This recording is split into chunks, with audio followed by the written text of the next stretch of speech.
नमस्कार। इस विशेष कार्यक्रम में आप सभी दर्शकों का बहुत बहुत स्वागत है। मैं हूं वसीम मिश्रा।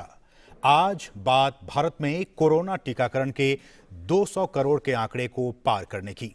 दरअसल देश में कोरोना वायरस के खिलाफ जारी जंग के बीच अब तक कोरोना टीकाकरण अभियान के तहत वैक्सीन की 200 करोड़ से अधिक डोज लगाई जा चुकी है। भारत ने पिछले साल 16 जनवरी से अपने राष्ट्रीय कोविड टीकाकरण अभियान की शुरुआत की थी। पीएम मोदी के रणनीतिक नेतृत्व में देश ने 18 महीनों के भीतर ही कोविड टीकाकरण में रिकॉर्ड 200 करोड़ का आंकड़ा पार कर लिया है। पिछले 100 करोड़ टीकाकरण 9 महीने में हो गए थे। अगले 100 करोड़ टीकाकरण भी इतने ही समय की अवधि में पूरा कर लिया गया। यह दर्शाता है कि देश में टीकाकरण की रफ्तार धीमी नहीं हुई है। पीएम मोदी के सक्रिय रणनीतिक और नीति स्तरीय नेतृत्व, जिसमें मेक इन इंडिया की बात हो या फिर मेक फॉर वर्ल्ड, ये मंत्र भी शामिल है, इसने देश को इस लक्ष्य को हासिल करने में काफी मदद की है। आज देश का लगभग हर वयस्क नागरिक मेड इन इंडिया वैक्सीन के साथ पूरी तरह से टीका कवच प्राप्त कर चुका है। तो आज के इस कार्यक्रम में इस ऐतिहासिक दिन के मौके पर टीकाकरण और कोविड से जुड़े तमाम पहलुओं पर विस्तार से बातचीत करने के लिए हमारे साथ 3 बहुत ही खास मेहमान इस वक्त स्टूडियो में मौजूद हैं। हमारे साथ हैं राजेश भूषण जी, जो कि केंद्रीय स्वास्थ्य सचिव हैं। सर, आपका बहुत बहुत स्वागत है हमारे इस कार्यक्रम में। हमारे साथ दूसरे खास मेहमान हैं डॉक्टर वीके पॉल जी, जो कि नीति आयोग के सदस्य हैं। सर, आपका भी बहुत बहुत स्वागत है। और साथ ही साथ हमारे साथ तीसरे खास मेहमान हैं डॉक्टर एन के अरोड़ा जी, जो कि कोविड वर्किंग ग्रुप के हेड हैं। आप तीनों ही मेहमानों का बहुत बहुत स्वागत है हमारे इस कार्यक्रम में। चर्चा की शुरुआत करें, लेकिन उससे पहले आइए देख लेते हैं हमारे सहयोगी नीतेंद्र सिंह की ये खास रिपोर्ट।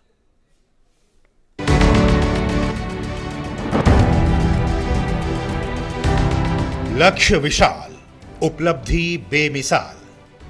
कोविड टीकाकरण में भारत ने नया कीर्तिमान बनाया है। महज 18 महीने के भीतर भारत ने 200 करोड़ कोविड वैक्सीन डोज के आंकड़े को पार कर लिया है। ये उपलब्धि न केवल ऐतिहासिक और अद्भुत है, बल्कि सबके प्रयास का नतीजा है। प्रधानमंत्री नरेंद्र मोदी ने टीकाकरण के क्षेत्र में बड़ी उपलब्धि हासिल करने पर देशवासियों को बधाई दी है। उन्होंने एक ट्वीट में लिखा कि भारत ने फिर रचा इतिहास। वैक्सीन की 200 करोड़ खुराक का विशेष आंकड़ा पार करने पर सभी भारतीयों को बधाई। उन लोगों पर गर्व है जिन्होंने भारत के टीकाकरण अभियान को पैमाने और गति में अद्वितीय बनाने में योगदान दिया। इसने कोविड-19 के खिलाफ वैश्विक लड़ाई को मजबूत किया है। इस मौके पर केंद्रीय स्वास्थ्य मंत्री मनसुख मांडविया ने कहा कि ये देश के लिए गर्व की बात है और भारत ने दुनिया को कोरोना से बचाव का रास्ता दिखाया है। कोविड टीकाकरण अभियान ने आज 200 करोड़ टीकाकरण का लक्ष्य पूरा किया है। यह देश और देशवासियों के लिए गौरव की बात है। इतना मुश्किल लक्ष्य हमने मात्र 18 महीनों में हासिल कर लिया है। जहां विश्व में कई देश आज भी कोविड महामारी से जूझ रहे हैं, वहीं भारत ने 200 करोड़ टीके लगाकर न सिर्फ एक नया कीर्तिमान स्थापित किया है, बल्कि दुनिया को एक नई दिशा भी दिखाई है। राष्ट्रव्यापी कोविड टीकाकरण अभियान की शुरुआत 16 जनवरी 2021 को हुई थी। शुरुआत में हेल्थ केयर वर्कर्स को वैक्सीन दी गई। उसके बाद 2 फरवरी 2021 से फ्रंटलाइन वर्कर्स और 1 मार्च 2021 से 60 साल से ज्यादा उम्र वाले और 45 साल से ऊपर के गंभीर रूप से बीमार लोगों को वैक्सीन दी गई। 1 अप्रैल से 45 साल के ऊपर के सभी लोगों का टीकाकरण शुरू हुआ। टीकाकरण में नया मोड़ तब आया जब 1 मई से 18 साल से ऊपर के सभी लोगों को वैक्सीन देने का ऐलान किया गया। महज 9 महीने के भीतर ही भारत ने 21 अक्टूबर 2021 को 100 करोड़ डोज के आंकड़े को पार कर लिया था। टीकाकरण अभियान को सुचारू रूप से चलाने के लिए तकनीक का भी सहारा लिया गया। कोविन आईटी प्लेटफॉर्म ने टीकाकरण अभियान को नई गति दी। भारत ऐसा देश है जो अपने नागरिकों को टीकाकरण के बाद डिजिटल सर्टिफिकेट देता है। भारत ने महज 1 साल के भीतर अपना स्वदेशी वैक्सीन विकसित किया। ये पहला मौका है जब इतने कम समय में देश के वैज्ञानिकों ने स्वदेशी वैक्सीन विकसित किया। वैक्सीन को बनाने के टेक्नोलॉजी के साथ उद्योग जगत साथ आया और तैयार वैक्सीन को देश के 29,000 कोल्ड चेन पॉइंट्स पर पहुंचाया गया। टीकाकरण में अहम भूमिका हेल्थ केयर वर्कर्स और आशा कार्यकर्ता की रही, जिन्होंने पहाड़, बर्फीली रास्तों, नदियों और रेगिस्तान को पार कर घर घर तक वैक्सीन को पहुंचाने का काम किया। इनके प्रयासों का ही नतीजा है कि आज देश में 90% से ज्यादा पात्र आबादी को वैक्सीन की दोनों डोज लग चुकी है। इस टीकाकरण अभियान में पहली बार ड्रोन का भी उपयोग किया गया। कोई भी व्यक्ति टीका से वंचित ना रहे, इसके लिए हर घर दस्तक अभियान चलाया गया। और अब आजादी के अमृत महोत्सव के मौके पर अगले 30 सितंबर तक 75 दिनों का प्रिकॉशन डोज का विशेष अभियान चलाया जा रहा है। ये उपलब्धि देश के सामूहिक प्रयास और चुनौतियों से मिलकर लड़ने का ही नतीजा है। नितेंद्र सिंह की report, DD news, Delhi.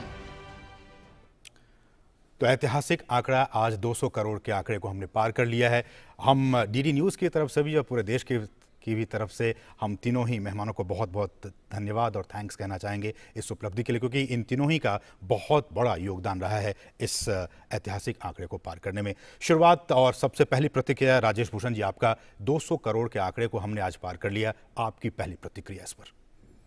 200 crore का आंकड़ा एक ऐतिहासिक माइलस्टोन है, मील का पत्थर है। ये मैं इसलिए कह रहा हूँ कि इस अवधि में, 18 महीने की अवधि में 5 लाख से ज़्यादा सरकारी और प्राइवेट वैक्सीनेशन सेंटर्स ने काम किया, 2.5 लाख से ज़्यादा वैक्सीनेटर्स ने काम किया, 4.5 लाख से ज़्यादा वैक्सीनेशन टीम के मेंबर्स थे, 29,000 कोल्ड चेन पॉइंट्स थे, 213 करोड़ सिरिंजेस का उपयोग हुआ। तो ये दिखाता है कि जब देश ठान लेता है, सामूहिक सामर्थ्य जब एक साथ लगता है, तो हम मुश्किल से मुश्किल चुनौती का भी सामना कर पाए। तो ठीक है, डॉक्टर पॉल, आपके इस पे पहली प्रतिक्रिया। 2 बिलियन वैक्सीन की डोज इतने बड़े देश में इतने छोटे टाइम में लगना एक दुनिया के लिए भी, देश के लिए ही नहीं, सिर्फ दुनिया के लिए भी ये एक बहुत बड़ा रिकॉर्ड और बहुत बड़ी उपलब्धि है। इसके पीछे माननीय प्रधानमंत्री जी का आह्वान, उनकी गाइडेंस, उनकी इंस्पिरेशन, हैंड होल्डिंग, और इसके पीछे जो साइंस और इंडस्ट्री का एंटरप्राइज रहा जी। और जैसे राजेश भूषण जी ने कहा कि इम्प्लीमेंटेशन में जो ऑर्केस्ट्रेशन हुआ, नेशन वाइड हुआ, कोने कोने में हुआ, और आपने फिल्म में भी देखा कैसे हेल्थ वर्कर्स मुश्किल जगह जगह पे कैसे पहुंच रहे हैं, वो रहा। आईटी का इस्तेमाल रहा, और सबसे ऊपर बात यह है कि भारत के नागरिकों ने दिखाया कि हम अपने 2 खास वैक्सीन जो देश में ही बने, उन्हीं को अपनाकर कोई वैक्सीन हेजिटेंसी जो थोड़ी बहुत थी शुरू में, उसको परे करके दिखाया कि जब एक पब्लिक हेल्थ रिस्पांस की ज़रूरत पड़ती है, देश को बचाने की ज़रूरत पड़ती है, तो कैसे इकट्ठे होके एक मिशन के रूप में इतनी बड़ी उपलब्धि तक हम पहुंच सकते हैं। ठीक, डॉक्टर अरोड़ा, आपकी पहली प्रतिक्रिया। 200 करोड़ टीकाकरण की डोजेस का जो ये गौरवशाली मील का पत्थर है, ये एक यात्रा रही है आत्मनिर्भरता की, ये यात्रा रही है आत्मसम्मान की, ये यात्रा रही है आत्मविश्वास की। भारत जो सबसे ज़्यादा टीका निर्माण करने का देश था, वो आज खाली वैक्सीन को निर्माण ही नहीं करता, वैक्सीन का वैज्ञानिक तौर पे विकास भी किया है। और आज हमारे पास इतनी वैक्सीन है कि खाली अपने देश के लिए नहीं, पूरी दुनिया के लिए वैक्सीन हम उपलब्ध करा सकते हैं। और दूसरी चीज़ कि जो हमारे संसाधन हैं, हमारी वैज्ञानिक जो हमारी रिसोर्सेज हैं, और इसके अलावा जो स्वास्थ्य क्षेत्र में जो सुदृढ़ता आई सारी के सारी, उसको हमने पूरी तरीके से इस्तेमाल किया। लोगों के मन में भय था, लोगों ने हमारे लिए कई लोगों ने कहा था कि भारत 15 साल लगाएगा लोगों को टीका लगाने में, 100 करोड़ लोगों में। हम लोगों ने 15 महीने में ही पहली 2 डोजेस लगा ली थी, और आज 18 महीने में हम अगली यात्रा के लिए भी तैयार हैं। तो ये बहुत ही गौरवशाली दिन है और हमारे लिए, सबके लिए गर्व का विषय है। चलिए, लेकिन राजेश भूषण जी, हम जानते हैं कि एक वैक्सीन की एक बैच को बनाने में अगर मैं कहूँ 120 दिन, कम से कम 4 महीने का वक्त लग जाता है। फिर उससे निकलने के बाद उसको एक कोल्ड चेन के जरिए सुदूर गांव तक, देहात तक उसको पहुंचाना कितनी बड़ी चुनौती रही आपके सामने इन चीज़ों को? देखिए, चुनौती तो बड़ी थी, लेकिन उतना ही सम्मिलित प्रयास भी हुआ। इसको आप इस ढंग से समझें कि सबसे पहले देश के रेगुलेटरी फ्रेमवर्क में परिवर्तन किया गया और ये परमिट किया गया कि वैक्सीन निर्माता अपने रिस्क और कॉस्ट पर वैक्सीन का निर्माण करें, उस समय भी जबकि उनको अप्रूवल न मिला हो, और उसका भंडारण करें। तो जब हमने अभियान शुरू किया तो हमारे पास वैक्सीन उपलब्ध थी, पर्याप्त मात्रा में उपलब्ध थी। उसके बाद मिनिस्ट्री ऑफ सिविल एविएशन, राज्य सरकारें, कोल्ड चेन पॉइंट्स, परिवहन, और कोल्ड चेन पॉइंट के अंदर अनेक उपकरण होते हैं, उन सारे उपकरणों को हमने सुदृढ़ किया और ये सुनिश्चित किया कि अंतिम बिंदु तक पहुंचे वैक्सीन समय पर। बिल्कुल, और इसका आपने नतीजा भी देखा कि अब सुदूर देहात तक भी लोग 200 करोड़ लोग जो है उनको वो डोजेस लग चुके हैं, 200 करोड़ डोजेस लग चुके हैं। लेकिन डॉक्टर पाल, शुरू में हमने देखा कि बहुत से लोगों के मन में भ्रांतियां थी, कई बार सरकार को आके कहना पड़ा कि देखिए वैक्सीन से मत घबराइए। ये भ्रांतियों को कैसे दूर किया गया सरकार की तरफ से? किस तरह के जागरूकता अभियान की शुरुआत की गई? किस तरह के प्रयास रहे आपकी तरफ से? देखिए, ये जो एक हिचकिचाहट थी कहीं ना कहीं लोगों में। हाँ, हिचकिचाहट की बात जो है वो सारी दुनिया में रही है, क्योंकि ये वैक्सीन जो बने, विकसित हुए, एक अनप्रेसिडेंटेडली शॉर्ट पीरियड में हुए। वैक्सीनों को बनाने में लगते हैं 5, 7, 10 साल लगते हैं। बिल्कुल। ये वैक्सीन बने 11 महीने में, 10 महीने में, सारी दुनिया में। तो ये हिचकिचाहट होना एक बिल्कुल लाजमी था। लेकिन बात ये है कि सारे देश ने, सब नागरिकों ने, जब सरकार की तरफ से, हमारे साइंटिस्ट के, वैज्ञानिकों की तरफ से एक्सप्लेन किया गया और समझाया गया कि ये सारी प्रक्रिया देखी गई है, कि सेफ्टी का एंगल भी देखा गया है और इफ़ेक्टिवनेस भी, कि ये काम करते हैं, ये भी देखा गया है। जैसे जैसे ये एक्सप्लेन किया गया, शेयर किया गया, बहुत बड़ी बात है कि भारत के सब नागरिकों ने अपनाया। और आप देखिए, जब 200 करोड़ लग गए या 100 करोड़ लग चुके थे 21 अक्टूबर को, इसका मतलब क्या था कि ये हिचकिचाहट एक शुरुआत में थोड़ी बहुत थी, लेकिन जो वैक्सीन को इतने स्केल पे अपनाया गया है, ये अपने आप में ये भी दर्शाता है कि आत्मविश्वास है, हमारे प्रोसेसेस पे विश्वास है। और आगे चलते हुए भी अभी वैक्सीन की जर्नी पूरी करनी है, अभी प्रिकॉशन डोज को पूरा करना है और वो भी अपनाई जाएगी, उसमें भी अब तेज़ गति लाई जाएगी। स्पेशल कैंपेन है, उसके ऊपर भी बात करेंगे। लेकिन डॉक्टर अरोड़ा, हमने देखा कि शुरुआत में आप लोगों की तरफ से ये कहा गया कि जो हेल्थ वर्कर्स हैं या फिर जो फ्रंटलाइन वर्कर्स हैं, उनको पहले वैक्सीनेशन की सुविधा दी जाए। कैसे आप लोग ये डिसाइड किए कि सबसे पहले इस सेक्टर के जो लोग हैं उनको दिया जाए? कैसे ये सब हुआ? तो कोविड का जब महामारी शुरू हुई और लगभग 1 साल का अनुभव था जब वैक्सीन उपलब्ध हुई, और उसके जो हमारे अपने देश के आंकड़े थे उसमें 2-3 चीज़ें बहुत साफ निकल के आई। नंबर 1 कि जो हमारा स्वास्थ्यकर्मी है, सुरक्षाकर्मी है और बाकी फ्रंटलाइन वर्कर्स हैं, उनमें संक्रमण होने की संभावना अधिक है, और वयस्कों में जब संक्रमण होता है तो उसकी गंभीर बीमारी होने की समस्या हो सकती है। दूसरा कि जो भी व्यक्ति जिसमें कोई कोमॉर्बिडिटी हो, बीमारी हो, जैसे दिल की हो, फेफड़ों की हो, जिगर की हो, गुर्दों की बीमारी हो, उनमें मृत्यु की संभावना 15 से 20 गुना ज़्यादा थी। तो इस सोच को सोचते हुए अक्टूबर-नवंबर 2020 में ही प्राथमिकता तय कर दी गई थी कि सबसे पहले स्वास्थ्यकर्मी, सुरक्षाकर्मी और फ्रंटलाइन वर्कर्स को दिया जाएगा, उसके बाद 60 साल से ऊपर वालों को और 45 साल से ऊपर जिनको गंभीर बीमारियां हैं, क्योंकि 60 से ऊपर लगभग 50% व्यक्तियों को कोई ना कोई बीमारी होती है, और फिर उसके बाद 18 से 45 साल का। तो ये एक पूर्व नियोजित कार्यक्रम के अनुसार से हमने किया, और जैसे जैसे वैक्सीन की उपलब्धता बढ़ती गई वैसे वैसे जो है वैक्सीनेशन का दायरा बढ़ा दिया गया। और 21 जून 2021 के बाद तो जब हमने गति पकड़ी तो रोज़ाना 80-90 लाख टीके रोज़ाना लग रहे हैं। बिल्कुल, हम और भी इस तमाम विषय के और जो अलग अलग पहलू हैं उस पर विस्तार से बातचीत करेंगे, लेकिन यहाँ रुकेंगे एक छोटे से ब्रेक के लिए। आप देखते रहिए डीडी न्यूज़। शीतल टैंक्स के साथ करिए जल सुरक्षा की तैयारी, क्योंकि जल सुरक्षित तो कल सुरक्षित। शीतल वाटर टैंक्स। जिन आँखों के सपने सुरक्षित हो वो चेहरे मुस्कुराते ही हैं, क्योंकि इनको है एक अच्छे भविष्य का भरोसा। और इन जैसे 4 करोड़ लोगों को अच्छे भविष्य का भरोसा दिया है भारत सरकार द्वारा शुरू की गई अटल पेंशन योजना ने। आप भी इनकी तरह अटल पेंशन योजना में पंजीकरण कराएं और 3 लाभ के साथ 60 वर्ष की आयु के बाद आजीवन गारंटीकृत न्यूनतम पेंशन पाने के हकदार बने। अटल पेंशन योजना के तहत पंजीकरण के लिए अपनी बैंक शाखा या डाकघर से संपर्क करें। लहलहाती फसल, भरे पूरे खेत खलिहान, हर किसान का बस यही अरमान। लेकिन प्रकृति पर किसका जोर? कभी बारिश, कभी बिजली, कभी ओला, कभी सूखा, तो कभी कीट पतंग का प्रकोप कर दे नुकसान कमर तोड़। भैया खेती में तो जोखम रहता ही है, अब क्या करें? अब प्रकृति का कोनो उपाय है का? प्रकृति का तो नहीं, मगर नुकसान का उपाय है। अच्छा? हाँ, AIC से फसल बीमा। फसल बीमा? मतलब मामूली सा प्रीमियम दो और बड़ी चिंता से मुक्ति पाओ।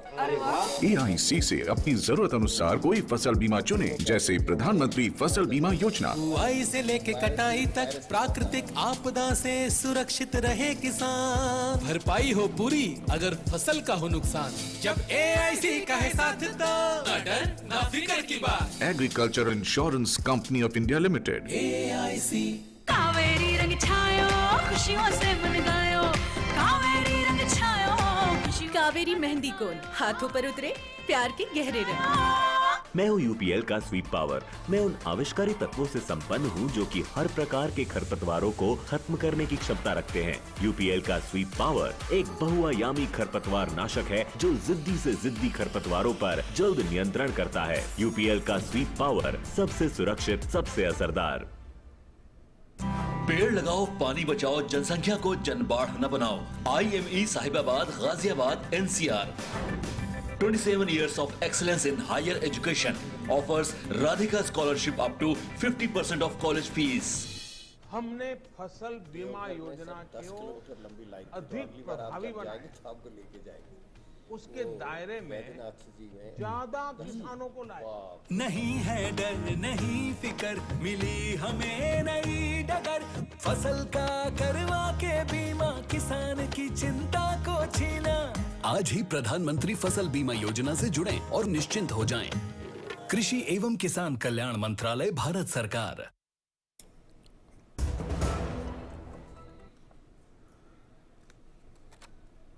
और ब्रेक के बाद आपका फिर से स्वागत है। आप देख रहे हैं हमारा विशेष कार्यक्रम। टीकाकरण का आंकड़ा जो है वो 200 करोड़ के आंकड़े को आज पार कर गया है। हमारे साथ लगातार तीनों खास मेहमान बने हुए हैं। राजेश भूषण जी, मेरा अगला सवाल आपसे है कि इस ऐतिहासिक यात्रा में राज्यों और केंद्र शासित प्रदेशों का जो योगदान रहा, जो हैंड टू हैंड होल्डिंग रही, वो कैसे रही, कैसा अनुभव रहा इसका? देखिए, राज्यों का तो बहुत बड़ा योगदान रहा।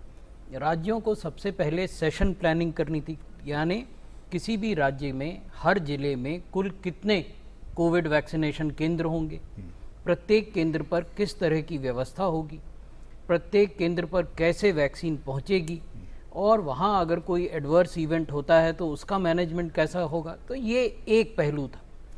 दूसरा पहलू था कि ऑलमोस्ट प्रतिदिन भारत सरकार और राज्य सरकार के बीच एक रिव्यू की प्रक्रिया चलती थी कि आपने कितने डोजेस का खपत कर लिया, कितने और चाहिए, किस प्रकार से वो आपको पहुंचेंगे।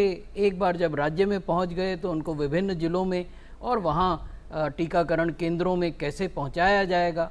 तो ये एक जटिल प्रक्रिया है। आज जब हम देखते हैं 200 करोड़, तो ये एक सेटिस्फैक्शन की भावना है, संतोष की भावना है कि ये सारी जटिल प्रक्रिया को हमने किया और विजय भी प्राप्त की। बिल्कुल। लेकिन डॉक्टर पॉल, हमने देखा कि न सिर्फ भारत के लोगों को बल्कि सरकार की नीति रही कि जो हमारे पड़ोसी देश हैं उनको भी वैक्सीन मैत्री पहल के तहत जो वैक्सीन है उसको आपने एक्सपोर्ट किया गया। इस पहलू कैसे देखा जाए? वसुधैव कुटुंबकम की भावना जो थी, ये एक बहुत ही इम्पॉर्टेंट पहलू रहा है इस वैक्सीन की स्ट्रैटेजी के इम्प्लीमेंटेशन में। और प्रधानमंत्री जी ने बहुत शुरू में ही कहा था कि जो इंडिया की टेक्नोलॉजी और इंडिया के वैक्सीन बनेंगे वो देश के लिए नहीं है, मानवता के लिए। उन्होंने ये शब्द इस्तेमाल करे थे। और उसी भावना से जैसे ही जनवरी में वैक्सीन देश में इम्प्लीमेंटेशन शुरू हुआ, उसी टाइम पे वैक्सीन मैत्री के अंतर्गत बहुत सारे देशों में, लगभग 100 देशों में तरह तरह के पैकेजेस में, कहीं ग्रांट है, कहीं कोवैक्स के द्वारा है, भारत के वैक्सीन पहुँचे। और ये बड़ी बात है कि कोई भी देश शायद ऐसा नहीं था जिन्होंने अपना कार्यक्रम शुरुआत में ही बिना पूरा करे हुए दूसरे देशों को ऐसे मदद करी हो। सबने बाद में ज़रूर मदद करी होगी, लेकिन भारत की ये महानता है कि जैसे ही यहाँ कार्यक्रम शुरू हुआ उसके 4-5 दिन में ही पहले देश में गया, उसके 7-8 दिन बाद दूसरे देशों में जाना शुरू हो गया वैक्सीन। तो ये दर्शाता है कि हमारी कैपेबिलिटीज़ जो हैं वो देश के लिए ज़रूर हैं, लेकिन मानवता के लिए भी है। और जैसे जो वैक्सीन का जो हमारा एंटरप्राइज़ है वो इतना बड़ा है, इतना बड़ा एंटरप्राइज़ है कि हम जो नॉर्मल वैक्सीन हैं, बच्चों के वैक्सीन हैं, उनको भी सारी दुनिया में सप्लाई करते हैं। लगभग 2/3 हमारे ही वैक्सीन लगते हैं। तो ये दर्शाता है बड़प्पन, और वो एक स्वर्णिम फेज़ रही थी जिसमें कि ये सेवा प्रदान की गई थी बाहर के देशों की जनता के लिए। एक और बात डॉक्टर अरोड़ा की, जिस तरह से हमने देखा कि शुरुआत में 2 वैक्सीन के बीच में गैप कितनी होनी चाहिए, उसके बाद अभी हमने देखा कि जो 2 डोज ले चुके हैं, जो प्रिकॉशनरी डोज है उसमें भी पहले 9 महीने का वक्त था, उसको घटा के 6 महीने कर दिया गया। कैसे ये सब तय होता है, कैसे ये सारी चीज़ें होती हैं? तो ये मैं यहाँ अपने श्रोताओं को आश्वस्त करूँगा, और बार बार कहा गया है कि हमने जो निर्णय लिए इस पिछले 1.5 साल की जो हमारी यात्रा रही है उसमें वैज्ञानिक साक्ष्यों का बहुत बड़ा रोल रहा है। तो शुरू में दोनों वैक्सीन्स के बीच में 1 महीने का अंतराल था। कोवैक्सीन का अंतराल 1 महीने को ही रखा गया क्योंकि वही हमें उपलब्ध था। लेकिन जब कोविशील्ड के बारे में डेटा को दोबारा देखा गया, अंतर्राष्ट्रीय डेटा को, तो उसमें ये निकल के आया कि ये वैक्सीन बेहतर प्रभावी होती है, ज़्यादा प्रभावी होती है अगर हम इसके इंतराल बढ़ा दें। और यही कारण था कि करीब मेरे ख्याल से 16 मई के आसपास हमने इसको 3 से 4 महीने के बीच में कर दिया था। और तो ज़्यादा, और इस समय लगभग 85-90% लोगों को कोविशील्ड लगा है।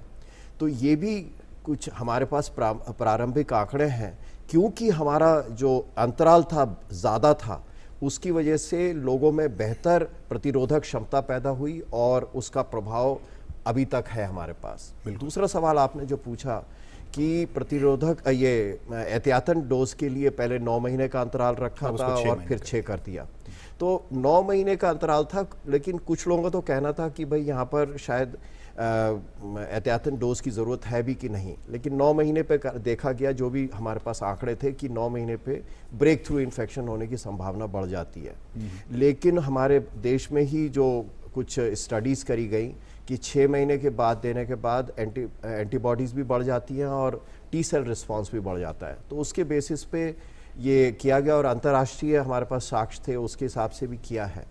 और अब इस तरीके की आज की स्थिति ये है कि लगभग सारे वो वयस्क जिनको प्राथमिक 2 डोजेज मिल चुकी हैं, अब वो एलिजिबल हैं एहतियातन डोज के लिए। तो अब हम तेज़ी से एहतियातन डोज को दिया जा सकता है। ठीक है। इशूज़, मुद्दे, एस्पेक्ट्स बहुत सारे हैं, लेकिन इस प्रोग्राम में समय की कमी है। हम बिल्कुल प्रोग्राम के आखिर में पहुंच चुके हैं। एक आखिरी प्रतिक्रिया राजेश भूषण जी आपसे शुरुआत करना चाहूँगा। अभी ये जो सिलसिला है वो थमा नहीं है, अभी भी लोगों को डोजेस दी जा रही हैं। आने वाले दिनों में हम क्या ये समझे, जिस तरह से ये एक ऐतिहासिक उपलब्धि हमने हासिल की है, भारत अगर कल के डेट में कोई ऐसी बीमारी आ जाती है, इस एक्सपेरिमेंट से हम ये समझ सकते हैं या भारत की जनता आश्वस्त हो सकती है कि अब हमें कोई चिंता की बात नहीं है, कोई भी बीमारी आ जाए भारत उससे लड़ने के लिए बिल्कुल तैयार है? देखिए, हम तैयार पूरी तरह से हैं, लेकिन देश को, समाज को अभी भी सावधानी बरतनी होगी, और अभी भी ये देखना होगा कि ये आवश्यक है कि जिन्होंने टीका नहीं लगवाया वो लगवा लें, कोविड अप्रोप्रिएट बिहेवियर का पालन करें और हमेशा चौकन्ने रहें। बिल्कुल। Doctor Paul? मैं ये कहूँगा कि जो प्रिकॉशन डोज, एहतियाती डोज का जो काम है अभी पूरा नहीं हुआ है, और 75 दिन का कोविड वैक्सीनेशन अमृत महोत्सव चल रहा है, 15 जुलाई से 30 सितंबर तक चलेगा। इसके दौरान जिस भी व्यक्ति को प्रिकॉशन डोज लगनी है, और लगभग वो अब सारे ही वयस्क उसमें सम्मिलित हैं, उन वयस्कों को ये डोज, प्रिकॉशन डोज लेनी है। हमें ख्याल रखना चाहिए कि अगर हम प्रिकॉशन डोज नहीं लेते दूसरी डोज के 6 महीने बाद, तो हमारे अंदर जो प्रतिरक्षण क्षमता है वो कम हो सकती है, हमें नुकसान कर सकती है। वायरस अभी घूम रहा है और वायरस बहुरूपिया वायरस है। तो जो आज हमें समझ है रिसर्च के ऊपर, साइंस के साक्ष्यों के ऊपर, वो यही है कि काम तभी पूरा होगा कि जब आप प्रिकॉशन डोज भी लेंगे। तो इस 75 दिनों में ये काम हम सब ने पूरा करना है। आप आगे आइए, अगर आपको प्रिकॉशन डोज नहीं लगी तो प्लीज़ जल्दी से जल्दी प्रिकॉशन डोज लगाइए। बिल्कुल। डॉक्टर अरोड़ा, मैं यहाँ पर अपने दर्शकों को एक अच्छी खबर और देना चाहता हूँ। जी बिल्कुल। कि हमारी कोविड की यात्रा ख़त्म नहीं हुई है। कोविड अभी ख़त्म नहीं हुआ, जैसे कि बताया गया कि कोविड अभी हमारे चारों तरफ है। तो यही नहीं हमारी कि भाई वैक्सीन अभी लग गई है और हम एहतियातन डोज लगा रहे हैं, यही नहीं। भारत इस समय तैयारी कर रहा है next generation of Covid vaccines की, जिसका प्रभाव ज़्यादा व्यापक होगा और ज़्यादा लंबे समय तक रहे। इसके लिए अनुसंधान, इसके लिए वैज्ञानिक और इंडस्ट्री मिलकर के काम करना शुरू किया है और भारत सरकार इसमें सहयोग कर रही है। और यही नहीं, हमारे पास आज वैक्सीन बनाने के सारे जो कटिंग एज टेक्नोलॉजी है, जिससे कि हम खाली अपने देश के लिए नहीं, बाकी सारी दुनिया के लिए एक नज़ीर है, एक एग्जाम्पल, एक उदाहरण है कि अगर इच्छा शक्ति हो तो कुछ भी मुमकिन, कुछ भी संभव नहीं है। बहुत बहुत शुक्रिया, इतना ही समय है। राजेश भूषण जी, आपका बहुत बहुत शुक्रिया। डॉक्टर पॉल, डॉक्टर अरोड़ा, आप आए स्टूडियो में, इन तमाम विषयों पर हमसे बातचीत की। हालांकि समय बहुत कम मिला इस पर विषय पर बातचीत करने के लिए। बहुत बहुत शुक्रिया हमारे तीनों मेहमानों का। तो आज के इस विशेष कार्यक्रम में बस इतना ही। मुझे और हमारी पूरी टीम को दीजिए अनुमति। नमस्कार।